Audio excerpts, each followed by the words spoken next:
I think we're good. So, hello everyone. We are finally coming in for the second video for the month of July. I would have gotten to this during the past week, but it's the month of July and I've had a bunch of stuff going on, particularly with canal bicentennial celebrations, as this year marks 200 years since Ohio's canals were started. So, I've had a lot of stuff going on with them. So I regret that I've not been able to come in last week and get this done. And it's been now we're pretty much 2/3 of the way through July, and then we're just now getting to the second video of the month, which could be our last, depending on how things go in terms of this month wise, because of things that will happen next 2 weeks. So we'll see how that happens. So for today's topic video that we're going to discuss, we are going to go ahead and take a look at an event that I think it would be a proper time to take a look at it because just within a month ago, just within the past month, we had the whole incident of everyone thinking World War III was going to erupt because the United States ended up striking Iran's military nuclear sites, and that, of course, started up the whole thing of World War III. And don't get me wrong, it is a very dangerous thing. I mean, messing with any power that has the capability of producing a nuclear weapon is definitely something not to be taken lightly, and especially when that said power has allies such as Russia and China that have some of the largest nuclear arsenals on Earth. So that's definitely not something that I want to say we're going to take lightly here. But I do want to kind of illuminate a little bit on why we've gotten to this point, and perhaps the best explanation of how we've gotten to this point, it's somewhat our fault in the whole Iran business thing. Now, I know that might be a controversial statement for many to accept that the United States is somehow responsible in some form for all that is Iran, for what Iran has done. It is not responsible for everything Iran has done. Iran is, of course, under a very oppressive government that has its own problems, but in terms of how that government came to power, we are somewhat at fault for that. And that has to tie back with the revolution that ran across the country back in 1979. So that is what we're going to discuss today is the Iranian Revolution that took place back in 1979 that really sets up the way that Iran is today. Iran, well, I say Iran, but we'll see how it goes. Nonetheless, we are somewhat responsible for the mess that we find ourselves in, and this is just part of that. We could go much further into, post 1979 into the modern day. Of course, we do have the hostage crisis that will probably cover as a separate video at some point. That is an after effect of this revolution, but well, that's not what we're going through today. So what we're going through today is seeing how did Iran get this current government that it has in place? How did they come to this point that they have this government that is so anti-democratic. It clamps down on civil liberties whenever it gets the chance. Women, for instance, are covered from head to toe in Iran. That is not something that they're not allowed to do most of the time, and they're segregated from men in most cases. They have a very oppressive society, but Iran wasn't always like that. I'm not in the terms of what we think of nowadays. They used to be very westernized. Like if you look at pictures of Iran prior to this revolution, you would think you were in a European country. They look that westernized. People went out and throughout their daily lives, the clothing, the civil liberties choices that they had, going to school, going to college, going and hanging out at the beach, whatever else. You would think you're in a European country if you look at pictures of Iran before the 1979 revolution. It's actually quite shocking to see how much has been reversed as a result of this theocratic government that the Ayatollah Khomeini ended up implementing into the system. So, to trace the Iranian Revolution of 1979, we, of course, as with any revolution, it didn't just start it did not just start instantaneously out of nothing. There was grievances long before the revolution came about.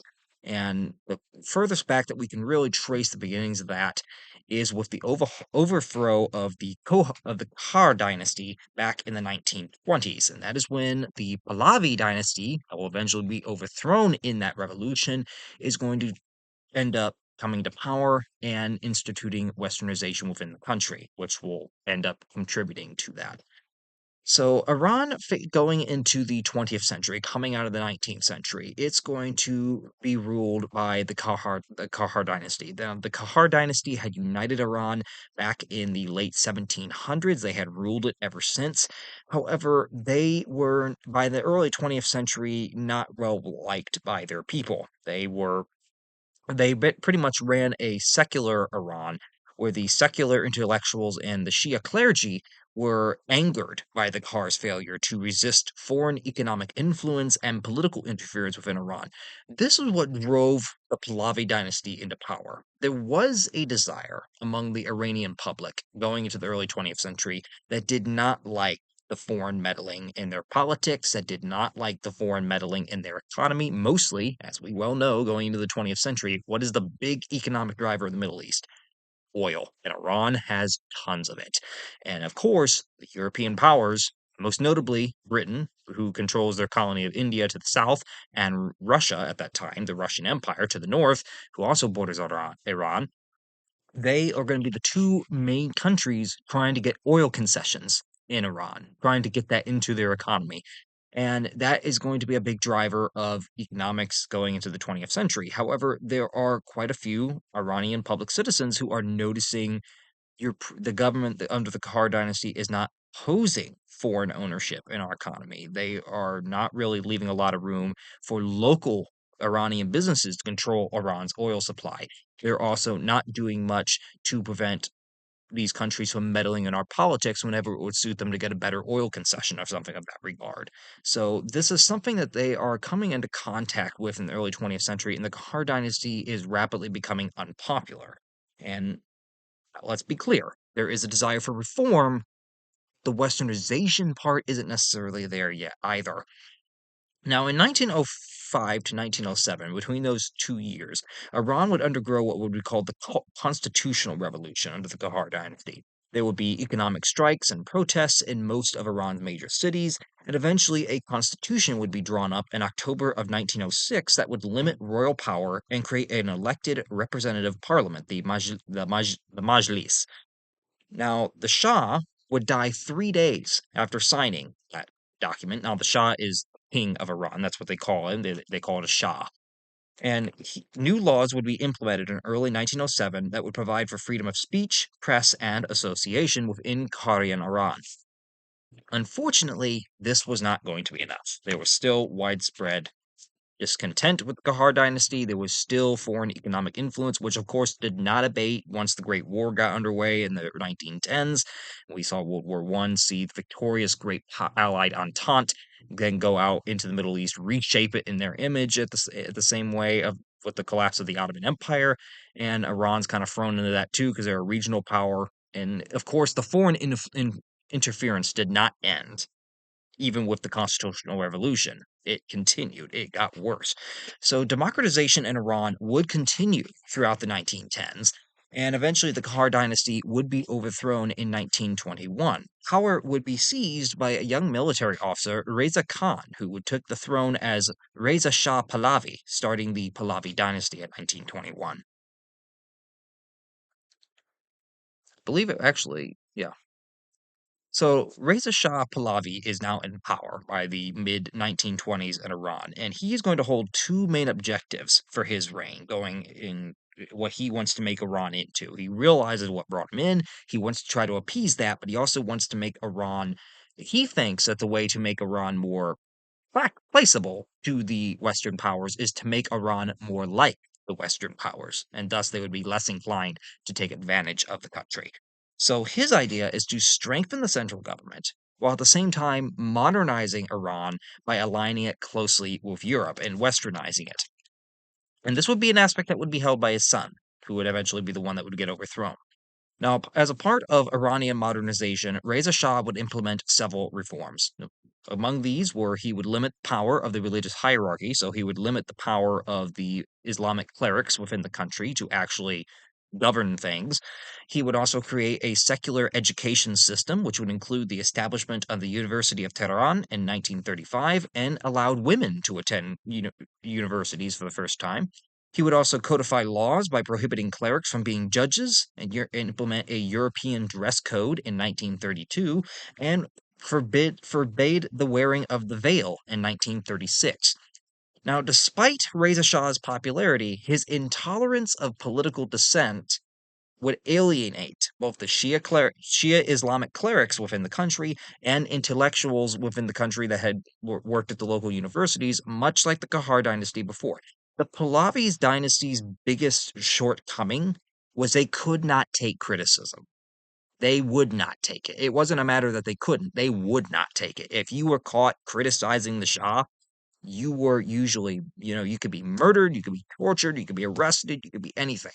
If you dare to speak out against the Shah, you were almost asking for it. And that, in large respect, is what doomed the Pahlavi dynasty. The oppression that they had on the Iranian people whenever they spoke out, it was not something that was good for their well being. It was not something that was good for the well being of the country. And it definitely didn't end well for their rule. It got the people to resent them.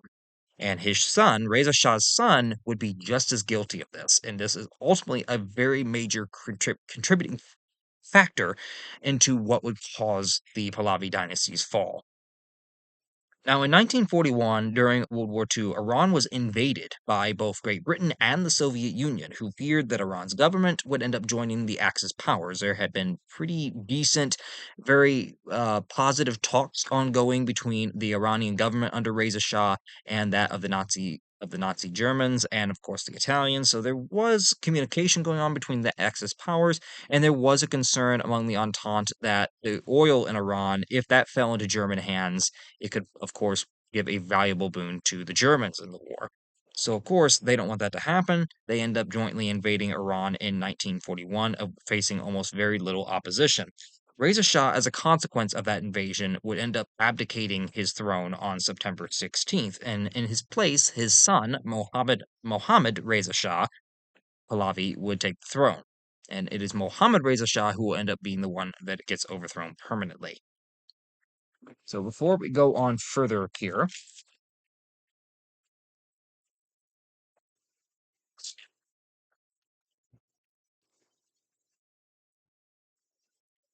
here we have a picture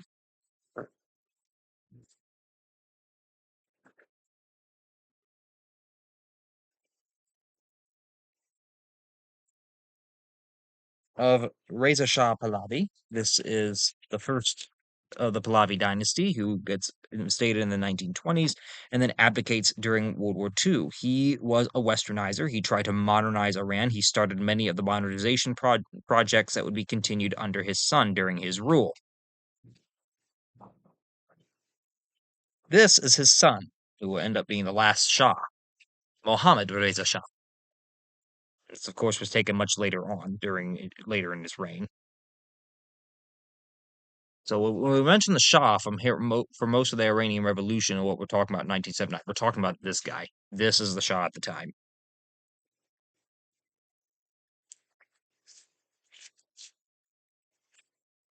Now, you might ask at this point, well, if so far it's been Britain or other foreign powers, so how does the United States get involved here? The United States has a very big role to play during the Cold War, and that is when the one democratic government that Iran ever had ended up getting overthrown in a CIA-backed coup because it was unfriendly to American interests and British interests.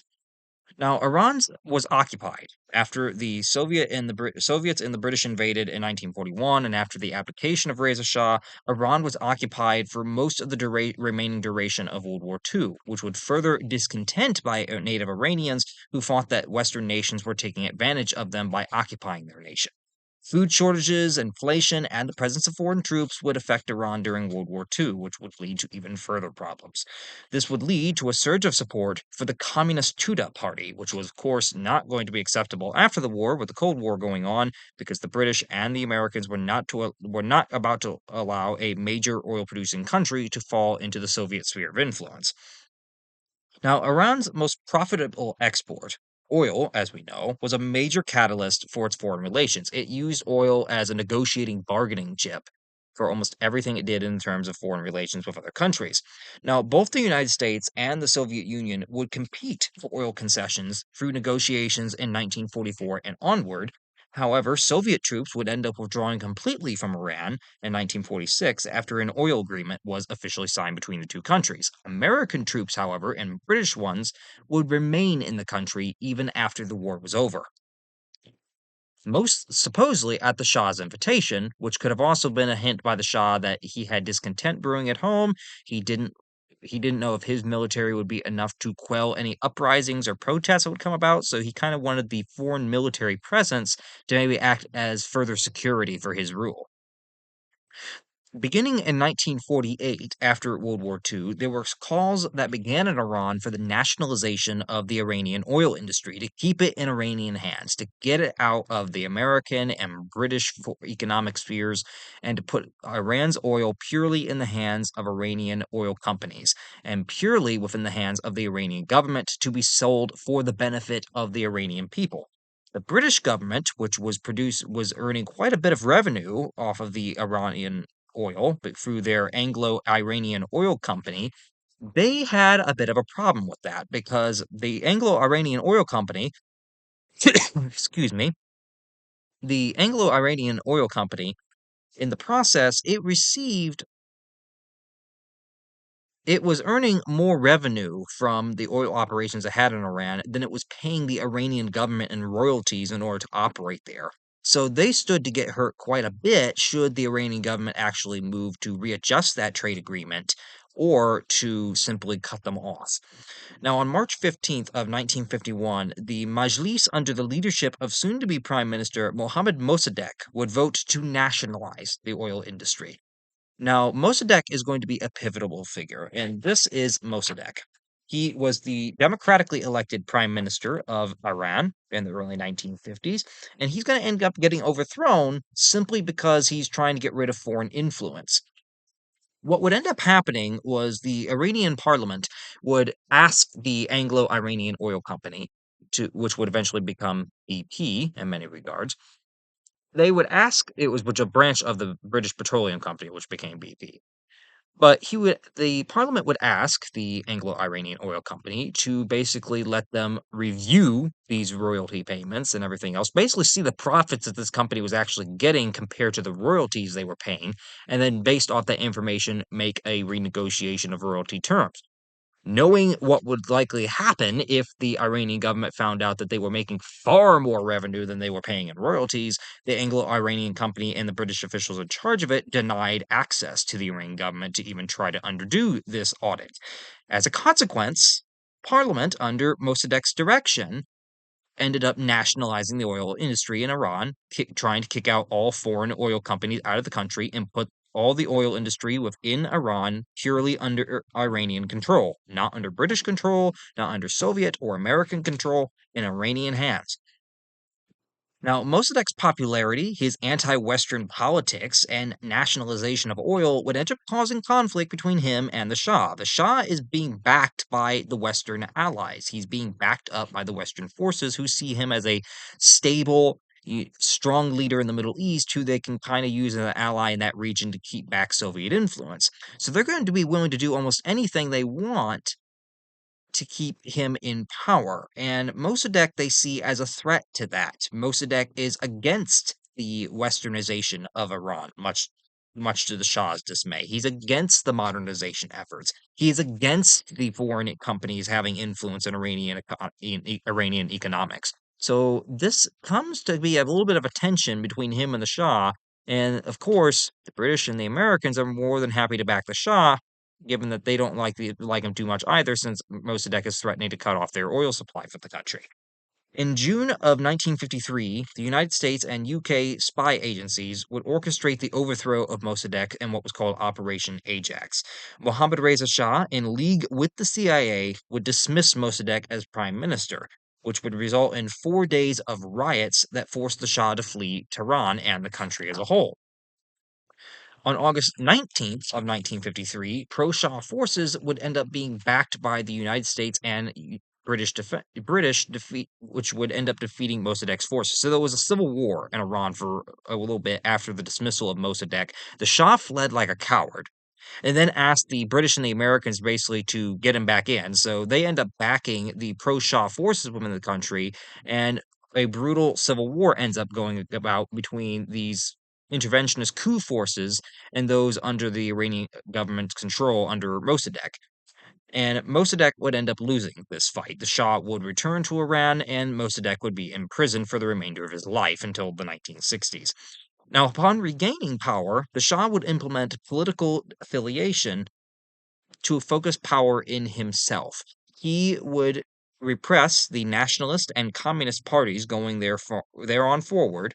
The media in Iran would be restricted, and there would be the secret police in Iran would be strengthened, along with rigging elections to ensure that favorable politicians friendly to him would remain in power. So after the 1953 coup that sees the overthrow of Mossadegh, the only democratic leader that Iran ever had, the people are absolutely irate, and the Shah, realizing this, realizes that he's going to have, in order to try to maintain his own rule, he might have to crack down and get a little bit more repressive, which he does, which ends up causing even further problems for his rule.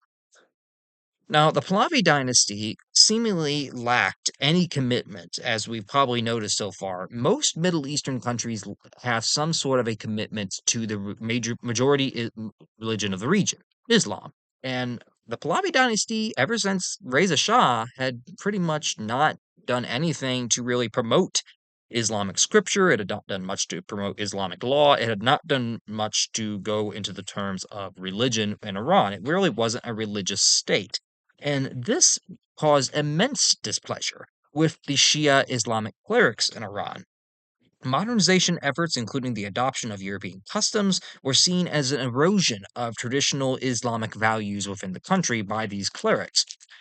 Now, in 1948, a mid ranking cleric under the name of Ruhollah Khomeini would publish a book which would attack the modernization efforts in Iran and the anti clerical policies of the Shah, which would cause a bit of a problem going forward because it's going to officially get Khomeini, who's going to end up leading the Iranian Revolution, on the Shah's hit list radar. Now, in 1963, the Shah would launch what he called his White Revolution. And in this revolution, it was a 6 point modernization program to improve Iranian life under the standards of westernized countries in Europe. And among these modernizations would include land reform, nationalization of forests and farmland, the sale of government factories to private interests, enfranchisement of women, non Muslims could even hold office. This greatly angered the Shia clerics in Iran, including Khomeini, who recently had become an Ayatollah. In June of 1963, Khomeini would end up being arrested for attacking the Shah in a speech denouncing his White Revolution. His arrest would lead to 3 days of nationwide protests throughout the country, which ended up getting severely repressed as a response. So, again, the people voiced their discontent with the Shah's regime, and the Shah cracks down. In October of 1964, the government would propose a bill that would grant immunity to American military personnel in Iran and their families, which would allow them to ignore Iranian law. Say an American soldier ended up accidentally or somehow killing an Iranian citizen, they would not face trial in an Iranian court. They would be subject to a United States court to face trial, which pretty much meant they would get away with the murder, because if they served out any sentence, it would be according to American law, not Iranian law, which absolutely appalled the Iranian public. This was a very unpopular bill, and the public held a negative view of the United States as a result, instigating correctly that the United States military presence in Iran may have had something to do with this bill getting introduced. Khomeini would attack this bill when it was introduced, and he ended up getting arrested again, and this time was exiled to Turkey. He would end up moving to Iraq in 1965, where he would continue to release anti Shah statements from exile, which Khomeini, most of the Iranian Revolution, when it breaks out, he is not in Iran itself. He is in exile, much like Vladimir Lenin had been when the Russian Revolution broke out in 1917. But he's directing things from abroad, from exile, and knows that he's almost beyond the reach of the Iranian authorities. Now, in Iran, underground guerrilla groups would end up forming, especially among the younger generations, like students going to the universities, since legal opposition was being heavily repressed by the Shah. The two main groups that would survive the Shah's repression attempts would be the Fidayeen a Marxist anti-imperialist group, and the Mujahideen, who viewed Islam as the foundation of their struggle, which is going to cause problems going further. The two groups would start to use tactics to oppose the Shah's rule that were much more violent than would have been used in the past. They would start attacking police stations, bombing US, British, and Israeli offices, assassinating security officers and American military personnel that they could get their hands on. So going into the 1970s, Mohammad Reza Shah's reign is starting to turn more chaotic. He's seen the overthrow of the one guy that was popular among the Iranian people simply because he tried to put Iran on the right track to get against the whole thing. And he supported that overthrow, did nothing to stop it. And now he's got a new rival, this exiled Ayatollah that he's exiled from Iran. It's got quite the bit of following among the protesters, as was evident in 1963 when he arrested him, and protests like these popped up throughout the country.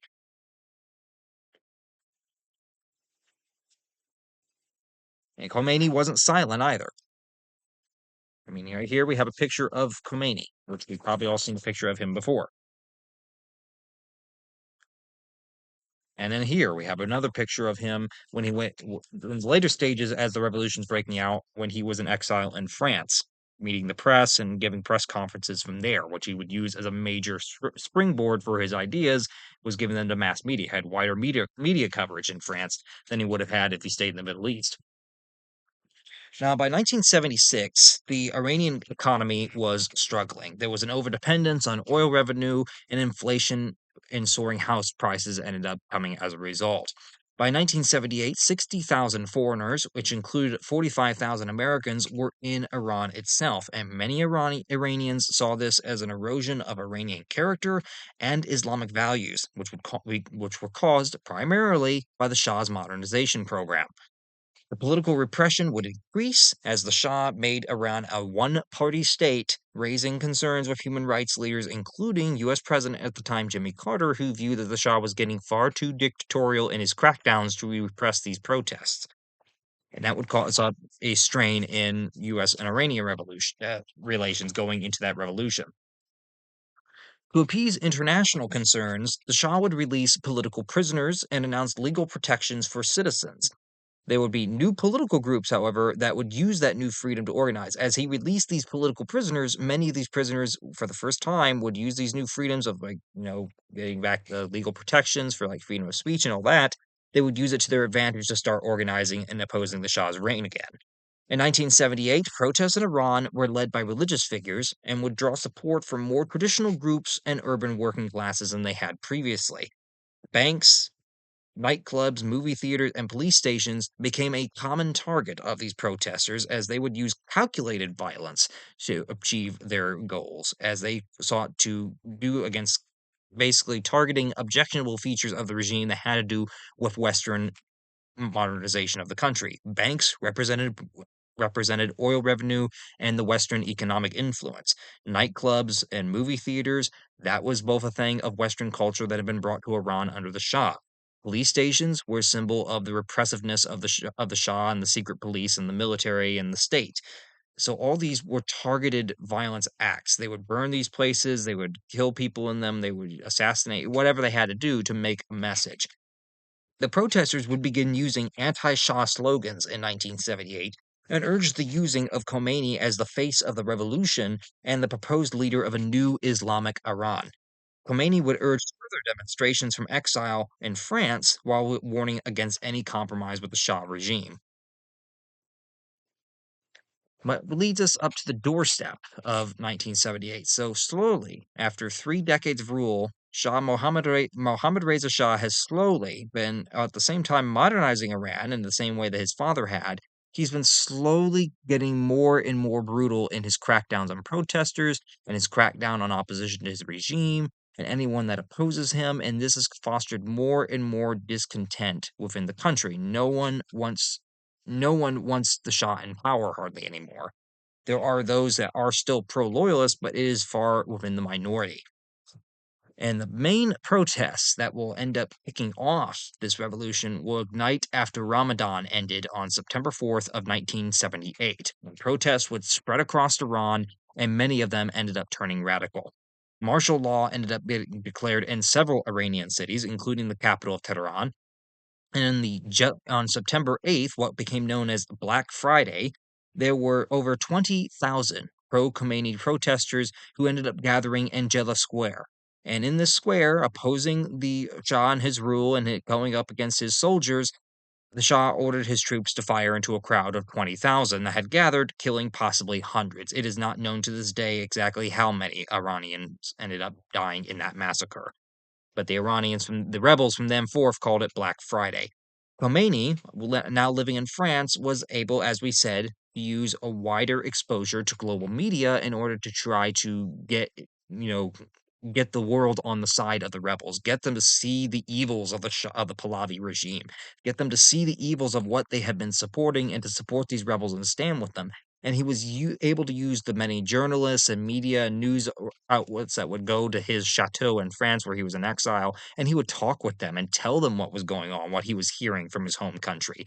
And he would get sympathy from a wide variety audience in the West for the overthrow of the Shah, despite the West being the primary backer of the Iranian Shahist regime.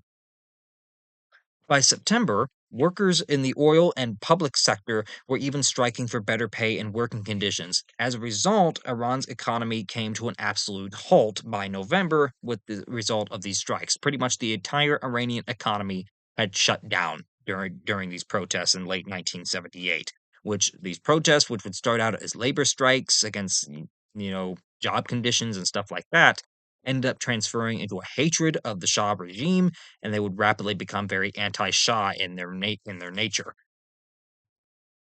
Mohammad Reza Shah would order as a result, and as his crackdown on these protests would begin in 1978, he would order schools and universities closed, suspended newspapers from being printed, and prohibited the meetings of four or more people in the capital. He would also, however, try to quell them at the same time, which kind of seems like an odd choice. You're giving so many crackdowns, while at the same time you're going to release 1,000 political prisoners, including close allies of Khomeini, who were in order to try to bring peace to the situation. Well, I hate to tell the Shah this, but I don't really think that was going to work. Because on one hand, you're releasing the prisoners, but on the other hand, you're taking more and more liberties away from the people who are indicating to you that they want change. The Khomeini from exile would denounce the Shah's moves as worthless and simply political, and the strikes would end up resuming in the country, leading the entire Iranian government to end up getting shut down by early December. On December 10th and 11th of 1978, thousands of protesters would march throughout Iran, leading to clashes with the Iranian troops. Shah would enter discussions just after those protests with National Front leader Shapur Bakhtiar to form a new government under the Pahlavi dynasty that would provide that the Shah left Iran entirely, and this government would rule in his name. The Shah is kind of taken in by Bakhtiar. He kind of thinks, "Oh yeah, you're going to be my man. I mean, I might have to leave the country, and I don't like that, but I'll still be the one in power because you're going to be my prime minister." And Bakhtiar very much, I think, meant to still have the Pahlavi dynasty in power. The problem was he didn't really tell his plans to the people, and the people were not for having the Shah in power anymore. They were done. They wanted the Shah gone, and he was going to rapidly learn that that was not the government he was going to be able to set up. So before we go further here we have a picture of the protests on Black Friday of September 8th of 1978, what would lead to that massacre where 20,000 people had gathered. This is not that shooting, but this is part of that crowd that ended up going to Jela Square and ended up getting shot at during the opposition to the Shah. And then here we have the even larger crowd, just to show you when we mean thousands, we mean thousands. This was December 10th, 1978, in downtown Iran, not Iran, but Tehran, the capital of Iran, of the protests going on there. And then just look how many people were absolutely clamoring for the Shah to leave and just step down. There's a lot of people.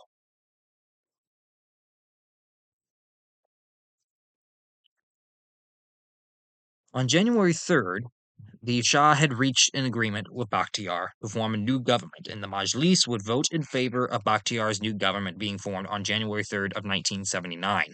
The new cabinet would be presented to the Shah on January 6th, and then 10 days later, the Shah, having the new government formed that would supposedly rule in his name, ended up fleeing Iran on January 16th, leading to nationwide celebrations as a result. Unfortunately, for the new prime minister, he now has to try to craft a new government from Iran that is going to keep the Shah in power in some form, but at the same time going to oversee that it meets the demands of the rebels and the protesters, which is almost impossible to do. New Prime Minister Bakhtiar would seek to distance himself and his cabinet from the Shah's regime, despite the factor that he got his authority from the Shah himself and supposedly was ruling in his name. He would free all the remaining political prisoners in Iran as a gesture of goodwill toward the rebels. He would also promise the dissolution of the secret police that was so hated in Iran under the Shah's rule.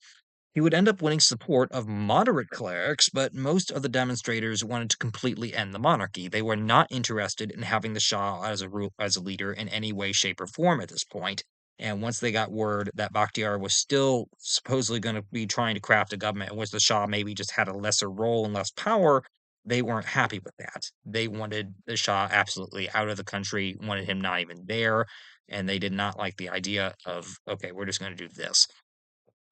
So Bakhtiar ended up getting expelled from his own party, from the National Front Party, for capitulating to the Pahlavi regime. He ends up getting expelled for what they call treason, for collaborating with the monarchists and for collaborating with the Shah, who has done so much oppression to the Iranian people.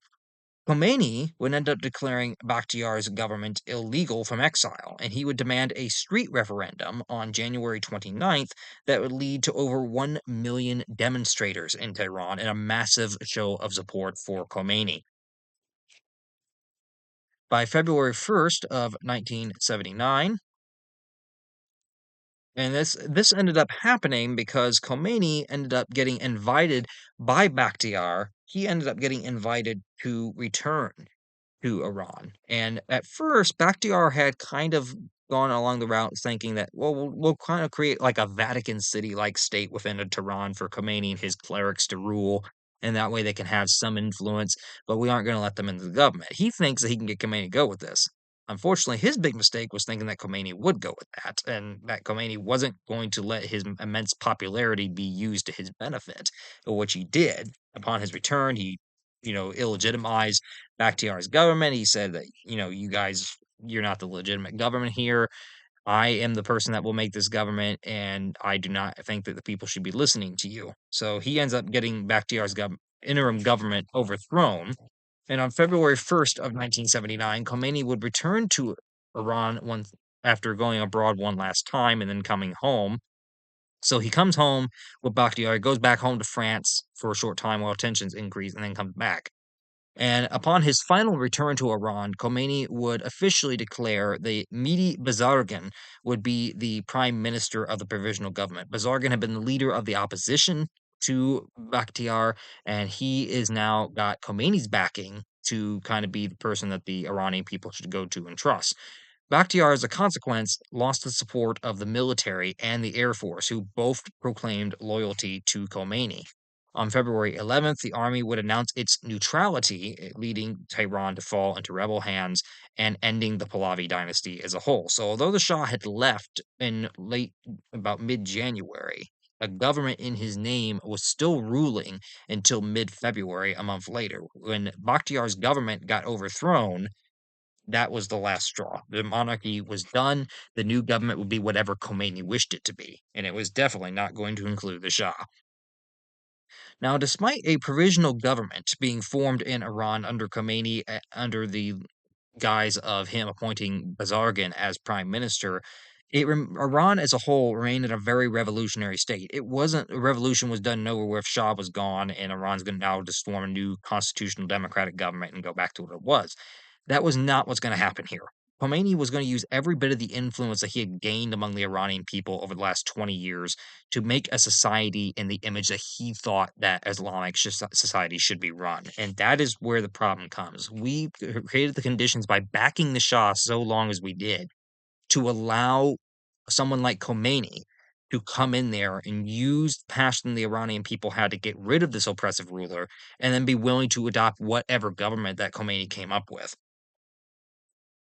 Khomeini did not see himself bound by the government, and he issued party statements, announcements, and even government named government representatives and established new institutions completely on his own doing without even consulting Bazargan, who's supposed to be prime minister. The prime minister would even be made to share power with the Revolutionary Council, and the Revolutionary Council was pretty much an elite band of military guards that were loyal to the Shia clerics like Khomeini. So the prime minister is still in the government, but even he's sharing power with both Khomeini himself and this Revolutionary Guard that kind of acts as these guards for him and his religious authorities.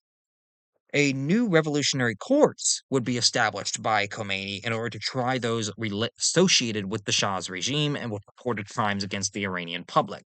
There would be daily executions of military and police officers, secret police, ministers, and Majlis deputies who were all convicted of having committed treason. Zargin would end up trying to end the harsh courts by insisting that they suspend activities on March 14th and trying to get these, fire squads and everything else done. Unfortunately for him, it didn't work because just within 2 weeks, the Revolutionary Council would reauthorize these courts on April 5th of 1979. Over 550 people, supposed enemies of Iran, would end up being executed before Bazargan would resign in November of 1979. Khomeini's main goal all along had been the establishment of an Islamic Iran, and that's exactly what he got. He created the Islamic Revolutionary Guard Corps that was loyal to the clerical leaders. He had a referendum that was held on March 30th and 31st, which he said would allow the Iranian people to pick a new government. But if you really look at the vote that ended up occurring, the vote was not secret. So whoever you voted for was not going to be held secret. People would know what you voted for, which was kind of used as a repression tool. And at the same time, the only option on the ballot was for an Islamic Republic. There was no other options on the ballot. So Khomeini made sure he rigged these elections to the point that he made sure that whatever government came out of this referendum, it would be one that was Islamic in nature and would be under the control of him and the other ayatollahs. Khomeini would declare on April 1st, just a day after the closing of this referendum, on April 1st of 1979, Khomeini would declare the establishment of the Islamic Republic of Iran. And he would even have the constitution rewritten in order to establish clerical domination with Khomeini as the ultimate authority within the country. So, in many terms, that is the gist of what kind of ended up happening. So, Khomeini kind of goes into exile. He's the main opposition figure to the Shah for a long time. He goes into exile in the 1960s, but the people still support him at home. He basically runs this thing from exile, this whole discontent against the Shah. He runs it from exile, runs it from where he's at in France. And then when it finally does break out, he kind of plays his cards wisely until the Shah is overthrown, returns at the government's request, thinking that they can kind of corral him into a smaller role. He does not. He knows the power that he has, takes the power that he wants. And the one guy that he appointed as prime minister that kind of was a little bit of a liberal, a little bit of a democratic idealist that was trying to oppose some of the harsher terms of this new interim government that he was setting up, he ends up getting pretty much sidelined by Khomeini and can't really do much about it. So within just 2 years, Iran goes from one oppressive government under the Shah to a new one under Khomeini that is founded on theocratic principle and strict interpretation of Shia Islamic law, which you see the consequences of in modern day Iran. You see how Iran is run today as it is a very oppressive society and does still to this day, it's not a good place to speak out against the government. Just as it wasn't under the Shah, it's just as repressive under the current regime that has been in place since 79. But we are responsible, as I said, for what ended up happening in Iran, mostly because we backed the Shah all those years when it was becoming clear that he was nothing but a monstrous tyrant that was oppressing his people whenever they tried to democratically reform the country, whenever they were trying to gain some kind of relief from him, and all he ever did was crack down on them. And we supported that. And it wasn't until the very end that we ended up not backing him. And then we acted all shocked when there's one government come in that absolutely hated Americans and hated the West and everything else. Well, what did you expect when you backed a government under the Shah like that for 30 or 40 years that we knew had been doing illegal stuff to his people, had been doing crackdowns on his people, and heck, we'd even helped in the participation of overthrowing the one democratic leader that had been popularly elected simply because he was anti-Western. What did you expect was going to come to power in 1979? Did you really think that the people weren't going to go for whatever Khomeini thought after all the oppression that they had suffered? So, in a way, we are responsible for the current state. Not all of it, but a good majority. So if anyone has any comments or any questions or any added on information that you want to add, feel free to put it in the comment section below, and I'll be more than happy to get to it when I can.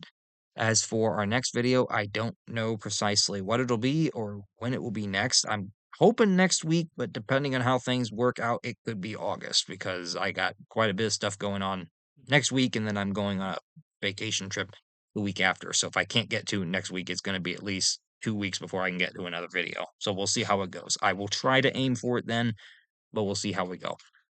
So hopefully everyone has a good rest of their week, and we'll see you all back here for the next video whenever it comes out.